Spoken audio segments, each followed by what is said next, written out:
بسم اللہ الرحمن الرحیم۔ دعا ہے پروردگار سے جس نے آپ کو اور آپ کے اہل خانہ کو اپنی حفظ و امان میں رکھا ہوا ہے۔ دوستو، گزشتہ کئی سالوں سے کن لوگوں کا اس ملک پر قبضہ رہا اور وہ کس طرح اس ملک کے خداداد پر ظلم ڈھاتے رہے۔ جب انسان کے سامنے اس طرح کی تفصیلات آتی ہیں تو یقین کریں دل خون کے آنسو روتا ہے۔ اس ویڈیو میں دو اہم ترین اور بڑی خبریں آپ کے ساتھ شیئر کروں گا۔ آپ تو بڑی بڑی خبریں سننے کے عادی ہو چکے ہیں، لیکن میری نظر میں یہ بہت بڑی خبریں ہیں۔ سابق صدر آصف علی زرداری کی ہمشیرہ محترمہ فریال تالپور پر کروڑوں روپے بھتہ لینے کا انکشاف ہوا ہے۔ اس کے ساتھ ساتھ گھٹیا پن کی انتہا ہو گئی ہے کہ سندھ حکومت، جہاں بلاول کی حکومت ہے، وہاں غریبوں کی زکوٰۃ کے کروڑوں روپے ہڑپ کرنے کا انکشاف ہوا ہے۔ یہ انکشافات سن کر عدالتوں نے اور ان تمام لوگوں نے کانوں کو ہاتھ لگا لیے ہیں۔ یہ کس طرح کے لوگ ہیں جو کہ سندھ پر حکومت کر رہے ہیں؟ سابقہ وزیر اعظم عمران خان کس طرح لوگوں کے ساتھ مقابلہ کر رہا ہے؟ تو خبریں آپ کے سامنے رکھتے ہیں۔ پہلی خبر یہ کہ صداد دہشت گردی کی عدالت نے کالعدم تنظیم پیپلز امن کمیٹی کے چیئرمین عزیر بلوچ، جس کو آپ سب جانتے ہیں اور اس کے کارناموں سے بھی بخوبی واقف ہیں، اس نے اپنے اقبالی بیان میں انکشاف کیا ہے کہ فریال تالپور، جو کہ آصف علی زرداری کی ہمشیرہ ہے اور بلاول بھٹو زرداری کی پھوپھی صاحبہ ہے، اس کے ساتھ ساتھ پیپلز پارٹی کی ایک اہم ترین رکن بھی ہے۔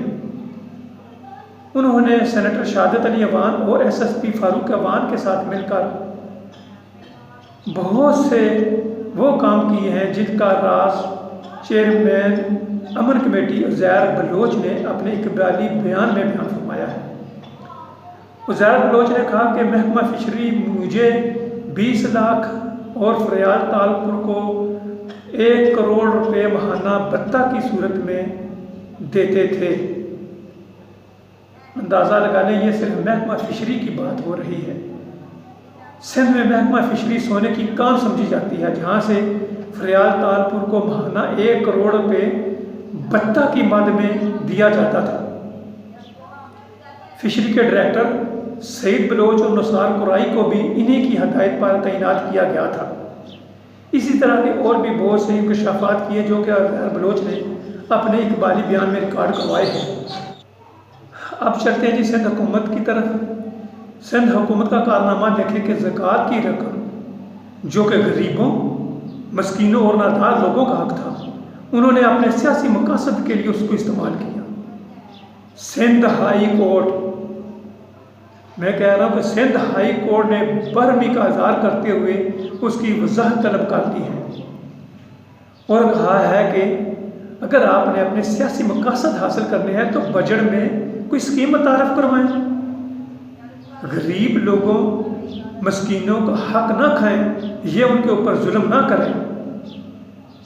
اندازہ لگائیں، پیپلز پارٹی یہ وہ پارٹی ہے جو کہ اپنے آپ کو جمہوری پارٹی کہتی ہے، جو ذوالفقار علی بھٹو اور محترمہ بےنظیر بھٹو کی پارٹی ہے۔ ابھی چلتے آرمی چیف کا بھی ذکر کر لیں۔ آرمی چیف کی امریکہ کے ساتھ بات چیت ہوئی ہے، اس پر سابق وزیر اعظم عمران خان کا موقف بھی آ گیا ہے۔ اپنے حالیہ انٹرویو میں جو کہ انہوں نے ارشد شریف کو دیا، اس میں انہوں نے کہا کہ آرمی چیف IMF کے لیے امریکہ سے بات چیت کر رہے ہیں، یہ آرمی چیف کا کام نہیں ہے، یہ موجودہ حکومت کا کام ہے کہ IMF کو ڈیل کرے۔ ابھی یہ بتائیں کہ اگر حکومت اپنا کام نہیں کرے، اس نے تو بیڑا ہی غرق کر دیا ہے، ملک کا 3 مہینوں میں یا اس نہج پر پہنچا دیا ہے کہ آرمی چیف اس میں کود پڑے ہیں۔ چائنا میں آرمی چیف گئے، ابھی امریکہ کے ساتھ آرمی چیف گئے، سعودیہ میں آرمی دیکھا تو آرمی چیف گئے۔ یہ حکومت بنی کس لیے تھی؟ صرف ملک کو تباہ کرنے کے لیے؟